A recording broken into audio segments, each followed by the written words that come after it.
J'ai appris très tôt que les mots pouvaient tenir compagnie, qu'ils savaient éclairer les jours de pluie, qu'ils restaient près de nous quand le temps s'enfuit comme une petite lumière au milieu de la nuit.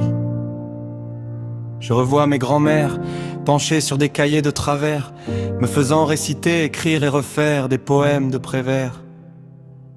Je n'en comprenais pas toujours les contours, mais leurs mots revenaient de jour en jour, et sans le savoir, dans leur humble détour, ils m'apprenaient déjà quelque chose de l'amour.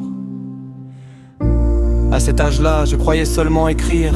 Je ne savais pas encore que j'apprenais à voir, à retenir un instant avant qu'il ne s'étire, à chercher une étoile quand le ciel devient noir. L'écriture m'a offert des chemins quand je ne voyais plus très bien le lendemain. Elle a mis des fenêtres au bout de mes chagrins et de l'espoir au creux de mes mains.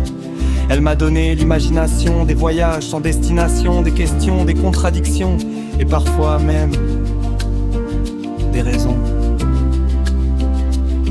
Alors, si un jour je devais partir, j'aimerais laisser davantage qu'un souvenir, quelques phrases capables de te tenir quand ma voix, elle, aura fini de s'enfuir. J'aimerais qu'il reste mes amours, mes colères et mes détours, mes doutes revenus 100 fois au fil des jours, et ces petites vérités que l'on cherche toujours.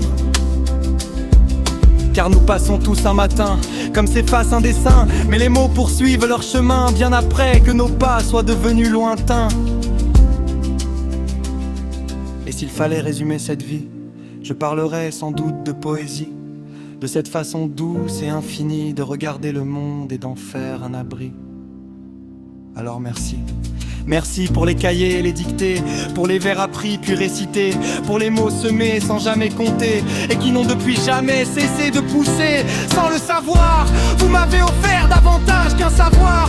Vous m'avez appris à regarder le soir, à chercher du sens derrière chaque histoire et à garder un peu de lumière dans le noir.